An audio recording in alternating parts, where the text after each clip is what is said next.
না, এইভাবে না।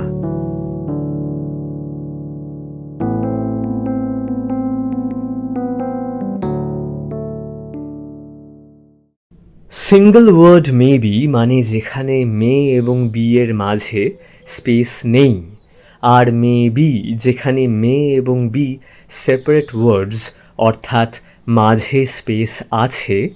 দুই মেবিকেই ব্যবহার করে এটা বোঝানো যায় যে কোনো কিছু সম্ভব, কিন্তু আমরা সেটা একেবারে সার্টেন হয়ে বলতে পারি না। পসিবল, কিন্তু আমরা নিশ্চিত নই।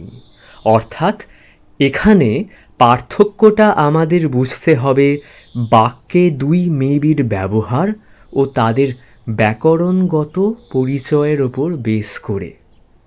প্রথমে সিঙ্গল ওয়ার্ড মেবি দিয়ে কিছু এক্সাম্পল দেখি। Maybe she will help us, হয়তো আমাদের হেল্প করবে।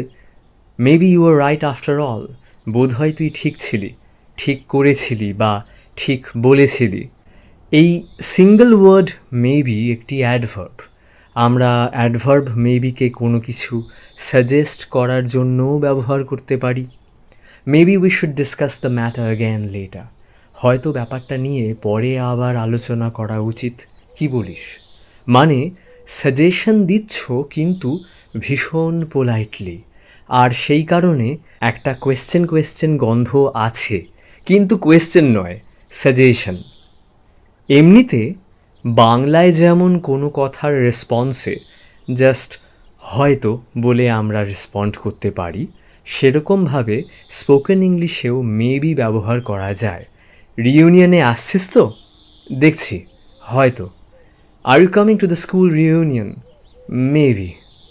স্পোকেন ইংলিশে অ্যাডভার্ব মেবি কখনো কখনো কথার শেষেও ব্যবহার করা যায়। She is late again, she is stuck in traffic maybe.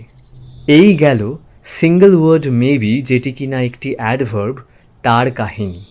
এবার দেখি আরেক ধরনের মেবি কী বলছে।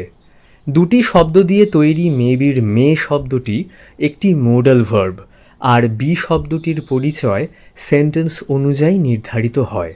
কখনো মেবির বি শব্দটি সেন্টেন্সের মেন ভার্ব হিসেবে ব্যবহৃত হয়।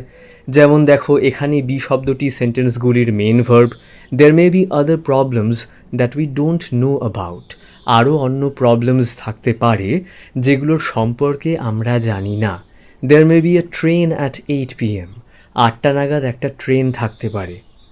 আবার এখানে মেবির বি শব্দটি একটি auxiliary verb. She may be waiting for us at the bus stop, উনি হয়তো বাস স্টপে আমাদের জন্য অপেক্ষা করছেন।